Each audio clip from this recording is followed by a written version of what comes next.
네, 여러분 안녕하십니까? 여기는 워싱턴 DC 한복판 내셔널 프레스 빌딩에 있는 SBS 워싱턴 지국입니다. 저는 워싱턴 특파원 김용태고요. 저는 남승모입니다.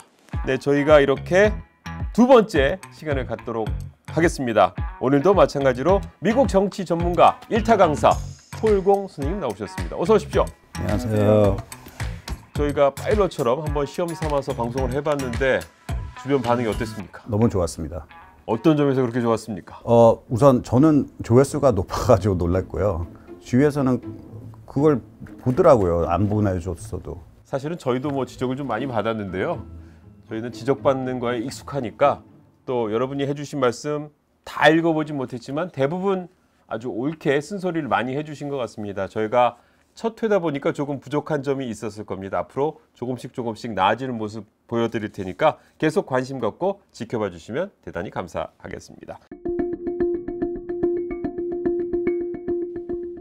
지난주에 저희가 트럼프 전 대통령을 갖고 재밌게 얘기를 해봤단 말이죠. 오늘은 바이든 대통령 얘기를 해보도록 하겠습니다. 자, 바이든 대통령 어떤 사람입니까? 우선 되게 젊은 나이에 1972년에 29살인 나이에 미 상원에 당선됐습니다. 그 이후로 36년 동안 상원의원을 보내셨고 3번 대선을 출마해가지고 2008년에는 오바마 대통령이 부통령으로 발탁돼가지고 8년 동안 부통령을 하시고 2020년부터 다시 제대로 대통령 당선돼가지고 지금 현재 대통령입니다. 그리고 지금 또 사실상 재선을 준비하고 있습니다. 있는 거고요. 그렇게 보면 굉장히 유력 정치인이고 의원 생활도 길게 했고 굉장히 평탄한 길을 걸어왔을 것 같지만 또 가족사를 들여다보니까 아주 비극적인 얘기들이 많습니다. 그렇습니다. 1972년에 당선되자마자 부인하고 딸이 교통사고 당해서 사망을 했습니다. 그때 당시 장남하고 차남이 같은 차에 있었는데 부상만 있고 그래가지고 그때부터 취임하기 전이었죠.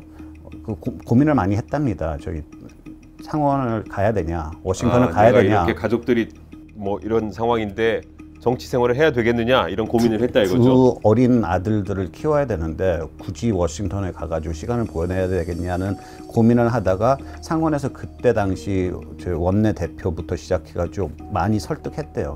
그냥 6개월만 해보라. 그러면서 그렇게 하면서 36년의 긴 생활, 법사위원장, 외교위원장까지 지내면서 거의 중진급으로 됐죠. 그러면 그때 이제 어린 아이들 남자 아들 둘 중에 한 명이 이제 헌터 바이든인 거죠. 네. 그리고 어린 딸은 그때 당시 안타깝게도 세상을 떠났고 첫 번째 부인도 그때 사별을 한 거고요. It's my great honor to place into nomination for the office of Vice President of the United States, my father, my hero, Joe Biden.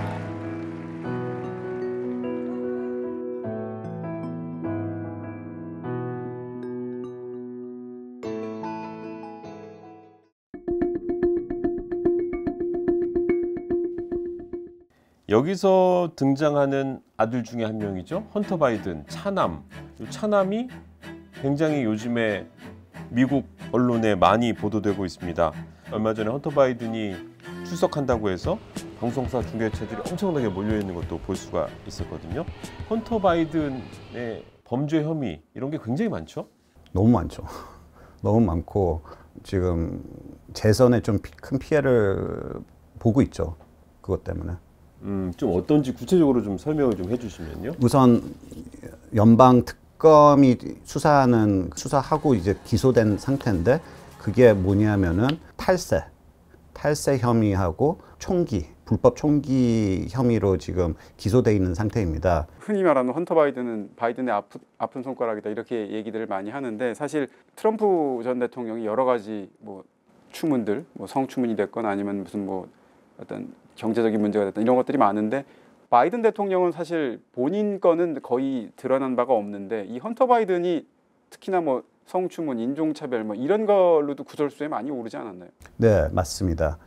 성추문 관련은 헌터 바이든은 우선 당시 별거 중인 상태에 미망인 형수하고 연애도 했었고요. 최근에 대통령이 인정한 손녀이자 헌터 바이든의 사생아가 있습니다. 그 형수와의 사랑, 로맨스, 불륜, 뭐 어떻게 표현을 해야 될지 잘 모르겠는데 좀 미국 사람들이 아무래도 좀 개방적이다 이렇게 생각이 되는데 그때 당시에 별거 상태인 헌터 바이든과 또 형수와 이렇게 사랑을 하는 그런 것에 대해서 미국인들은 어떻게 받아들였을까요? 그때 미국인들도 그거 쇼크 먹었죠. 아, 그랬어요. 네, 그때 쇼크 먹었는데 너무 그때 좀 피해가 좀 많았잖아요. 이제 바이든 대통령서부터 그때 사랑하는 장남을 잃어가지고 그래서 많은 그 바이든 가족이 좀 고통스러울 당시에 그런 사건이 있어가지고 많은 사람들이 놀랬지만 그래도 좀 공격을 안 했습니다. 그 사생활이라고 하면서 좀 거리를 뒀죠. 미국 사람들은 어떤가요? 그러니까 사실은 우리가 보기에 미국은 기독교 국가고 특히나 그런 부분에 있어서는 굉장히 보수적인 걸로 알고 있거든요. 물론 뭐 민주당 쪽 사람들이 좀 더 개방적일 수는 있지만 그러니까 미국이 기본적으로 그런 문화에 있어서는 굉장히 보수적이고 하지만 또 가족을 중시하고 이게 두 가지 가치가 어느 정도 충돌하는 부분이 보이거든요. 당시에 바이든 대통령은 아들을 감쌌던 걸로 제가 알고 있고 그런 부분에 대한 미국 사람들의 생각은 어떤가요? 미국 역사 250년, 지금 건국을 250년 앞두고 있는 나라인데 자녀들은 좀 거리를 좀 정치인하고는 좀 거리를 두려고 합니다. 좀 봐주고요. 실수들을 많이 하는 자녀들이 많거든요.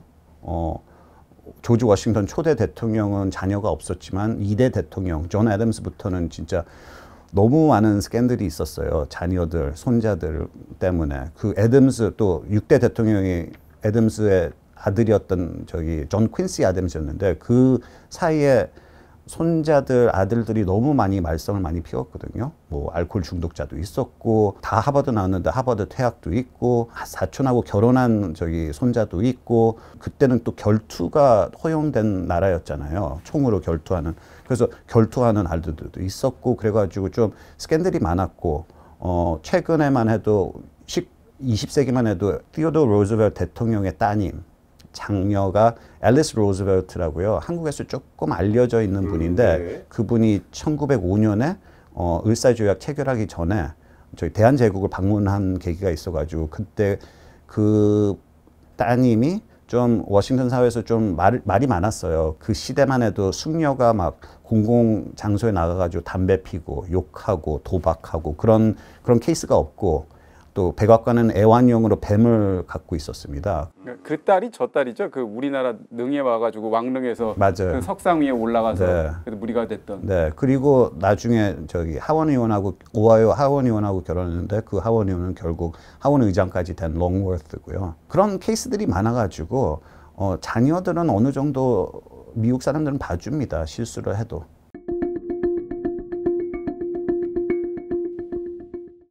2019년에 헌터 바이든이 델러웨어에 있는 컴퓨터 가게에 랩톱을 맡겨놓고 갔습니다.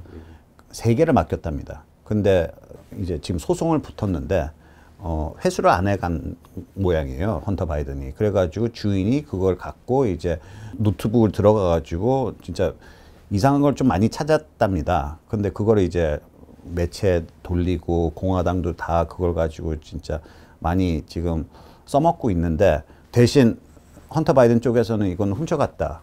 가게 오너는 남기고 갔으니까 이제는 내 거다라는 주장에서 소송이 붙었는데 이제 랩톱에서 나온 게 좀 스캔들 추문이 많죠. 인종차별 문제에 대해서는 뭐 문자들 중에 사촌 동생이랑 소개팅 얘기를 하다가 누구 소개해 주겠냐 하면서 노 옐로라는 표현을 썼어요. 헌터 바이든이. 네. 그러니까 아시아는 소개팅 받기 싫다는 말인데 그것 때문에 또 공화당 쪽에서는 좀 보수 매체에서는 좀 공격을 했고 또 백인 변호사하고 문자하면서도 미국에서 못 쓰는 흑인들 비판하는 N 단어를 써가지고 계속 진짜 문자마다 N 단어를 쓰면서 백인들 사이에서 그런 걸 쓰면은 안 되거든요. 그것 때문에 좀 스캔들이 좀 뉴스에 많이 나왔었죠. 보수 뉴스에. 근데 그 N워드라는 것이 만약에 정치인이 있었다 그러면 정치 생명이 끝날 정도인가요? 완전 끝나죠. 뭐 흑인 정치인들이 쓰면은 괜찮지만 백인, 뭐 동양인 정치인들이 쓰면은 히스패닉까지도 정치 인생이 그러니까 끝이죠. 정치 인생이 한 방에 갈 수 있을 만한 심한 단어를 썼다 이렇게 이해하시면 될 것 같아요. 그걸 건드리면 한 방에 가는. 건드리면 인생 정치 인생 끝나는. 네, 근데 이제 이제 그거를 갖다가 어쨌든 간에 그렇게 어떤 인종 차별은 안 되고 뭔가 이런 거를 강조하는 민주당 쪽에 있는 대통령의 아들이 그런 말을 썼다라는 걸 지금 공화당에서는 굉장히 강하게 문제 제기를 하면서 공격을 하고 있다 이렇게 봐야 되는 거군요. 네, 그렇습니다. 근데 지금 그 뉴스는 거의 모든 매체에서는 안 나오거든요. 이게 소송에 걸린 거고, 그리고 그 랩톱에서 나왔다는 이제 그게 없잖아요, 증거가. 그래가지고 미국에 있는 보통 매체들은 그런 뉴스를 안 싣고 보수 매체에서만 좀 그런 뉴스를 캐죠.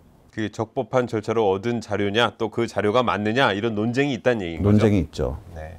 그리고 또 뭐 랩톱에서 나온 뭐 사진이나 비디오, 마약을 하는 비디오 사진들도 있고 성관계를 갖고 있는 하는 저기 비디오하고 저기 사진들이 있으니까 최근에는 어느 저기 그 감독위원회 청문회에서도 그 비디오를 보여주면서 난동이 났었죠.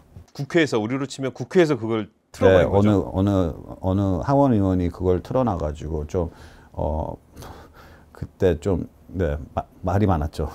그게 어쨌든 간에 출처가 불분명하긴 한데 뭔가 나오긴 나왔나 보네요. 하여튼 뭐 그런 게 헌터 바이든 얼굴이 이렇게 나온 걸 보면. 그럼요. 헌터 바이든 얼굴이 나오면서 그래서 소송을 걸었겠죠. 사실 아니면은 그냥 무시해도 되는 거이긴 하지만 지금 소송을 거는 바람에 사람들이 조금 더 좀 인정하는 사람들도 많이 생겼죠.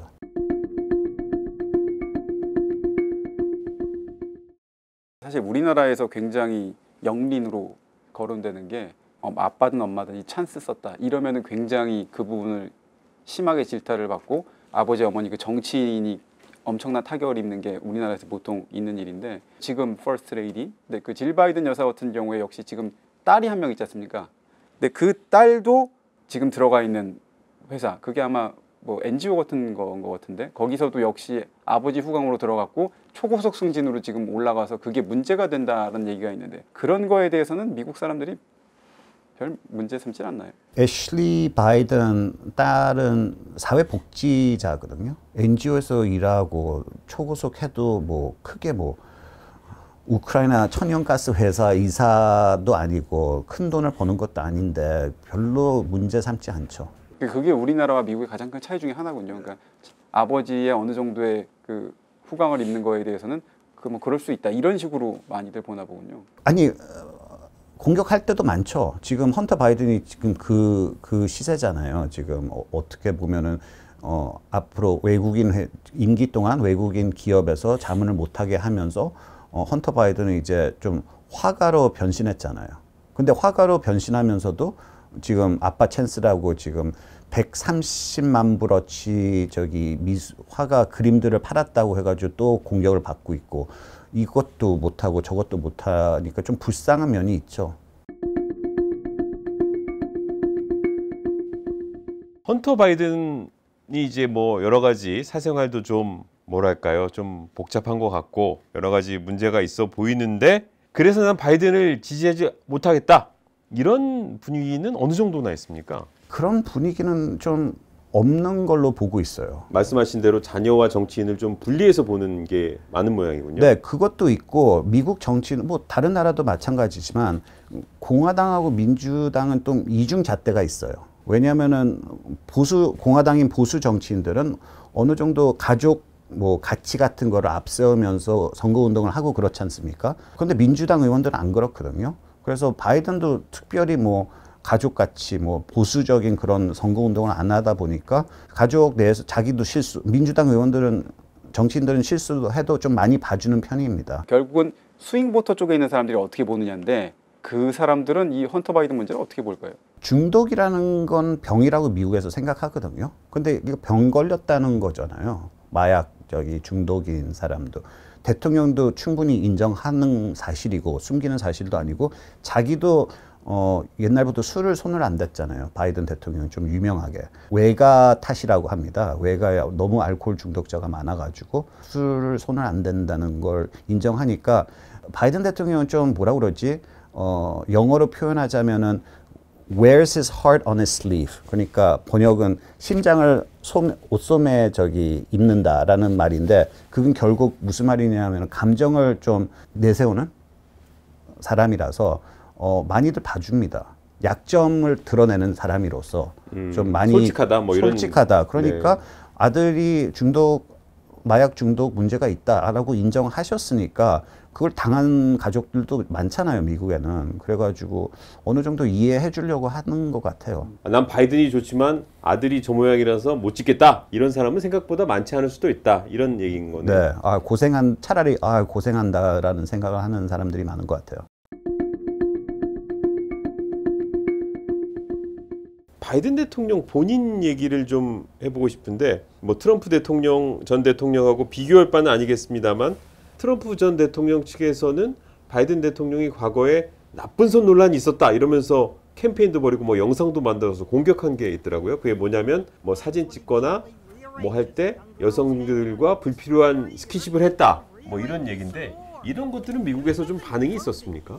그거는 2020년 대선 전서부터 항상 도는 얘기였고 바이든은 워낙 사람을 좋아하는 정치인이니까 항상 끼안고 그런 게 많았는데 트럼프 당시 대통령이 재선을 앞두고 그걸 좀 이슈로 만든 거죠. 근데 그거 말고도 사실 바이든 대통령이 2020년 대선에 출마하면서 성추문 스캔들이 있긴 있었어요. 그게 자기 상원 시절 비서관이 93년에 추문을 당했다는 뉴스를 만들었는데 그게 좀 믿기지가 않아가지고 그게 뉴스에서는 거의 나오자마자 없어졌는데 그 여자는 이제 사람들이 아무도 그 사람을 안 믿으니까 얼마 전에는 러시아에 가가지고 시민권을 요청했다고 합니다. 자세한 내용을 다루는 건 좀 부적절할 것 같긴 한데 하여튼 성추문이 있기는 있었다 뭐 이렇게 이해할 수 있겠네요. 네, 성추문은 93년에 있긴 있었다는 주장하는 비서관이 있었어요. 있긴 있었는데 그 주장한 당사자의 주장을 입증할 만한 뭐는 없었다. 네, 이런 얘기인가요? 증거도 거의 없었고 그리고 또 이 사람은 좀 거짓말하는 게 좀 나타나는 바람에 뭐 학벌부터 좀 공갈을 하는 그런 성향이 있어가지고 사람들이 안 믿었죠. 바이든 대통령 이제 엉클조 이렇게 많이 부르잖아요. 그러니까 그만큼 친숙하고 남들한테 잘 다가가는데 말이 걸다고 해야 되나요? 약간 그런 부분들이 있다. 그래서 전에 수해 현장에 가서 마이크가 꺼진 줄 알고 얘기했던 게 마이크에 잡혀서 한 마이크라고 보통 부르잖아요. 그런 걸.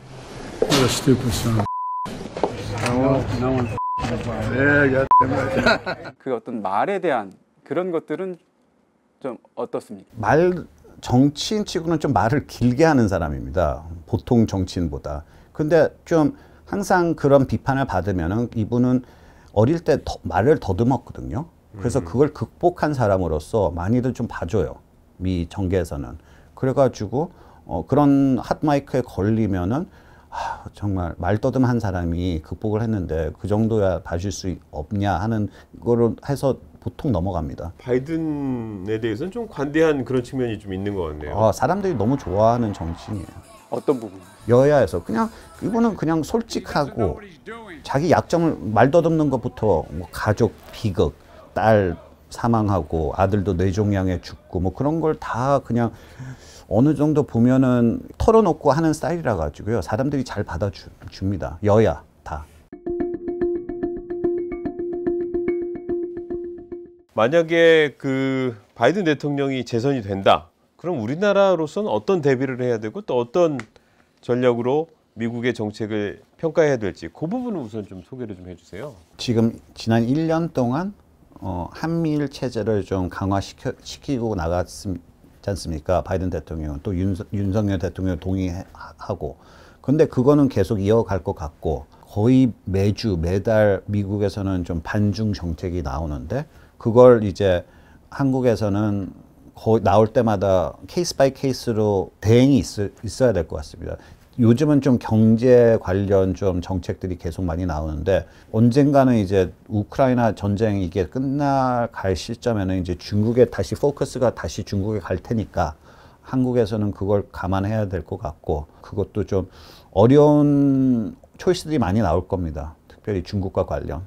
미국에서는 계속 압박을 줄 거니까. 그러니까 쉽게 얘기하면 반도체법처럼 미국은 중국의 반도체 팔지도 말고 장비도 들이지 말고 이렇게 압박을 하는데 우리는 중국에 공장이 있단 말이죠. 그런 상황에서 양쪽의 어떤 균형 잡힌 전략을 통해서 우리의 실리를 극대화해야 되는데 이런 고민들이 굉장히 많이 생길 거다. 이런 취지의 말씀이시죠? 네, 맞습니다. 정치적으로는 또 어떻습니까? 아무래도 한미일 공조 체제가 더 세지면 네.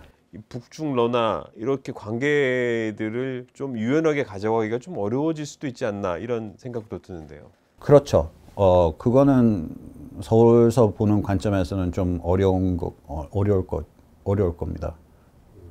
지난 시간 트럼프 전 대통령에 대해서 한번 분석해봤고 이번에는 바이든 대통령과 그의 정치 인생에 대해서 좀 알아봤습니다. 다음 시간에도 폴공 선생님 모시고 더 재미있는 얘기 나눠볼 수 있도록 하겠습니다. 지금까지 SBS 워싱턴 지국이었습니다. 고맙습니다. 감사합니다.